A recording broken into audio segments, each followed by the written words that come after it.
මේක අර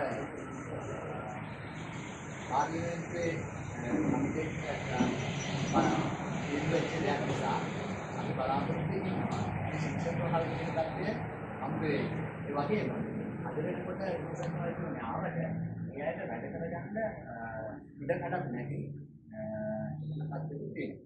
ඒ නිසා මේක ඇදලි කරලා අපට හරියන්නේ නැහැ.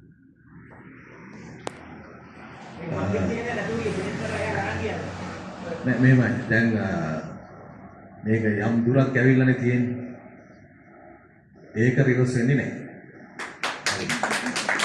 මේකත් අපි කුරුණෑගලයි පොලියාපිටියයි දෙකම ශික්ෂණ රෝහල් තත්ත්වෙන් තමයි කරගෙන වෙන්නේ අමාරුයි. අමාරුයි කියලා කියන්නේ අපිට දැන් මේක කරගන්න බෑ.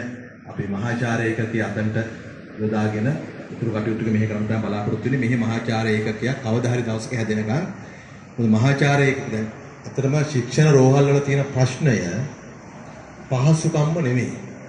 වාට්ටුම නෙමෙයි. අපිට ඒකට පරිණ අවශ්‍යතාවය විශේෂඥ වෛද්‍යවරු සහ ඒ අවශ්‍ය කාර්ය මණ්ඩලය. දෙවෙනි එක තමයි රෝගීන්ගේ සංයුතිය. ඒකත් වැදගත්. මෙන්න මේකට ඩෙවලොප් වෙන්නට ඕන කමක් තියෙනවා. තව පුලියාපිටිය රෝහල කේන්ද්‍රය කරගෙන තවත් රෝහල් කීපයකට වටේ තියෙන රෝහල් වලින් මෙතනට මේ රෝගී සංයුතිය වැඩි කරගන්න එකක් අපි හදන්න ඕන. මේකේ ටීචින් තත්වය පවත්වා යන්න.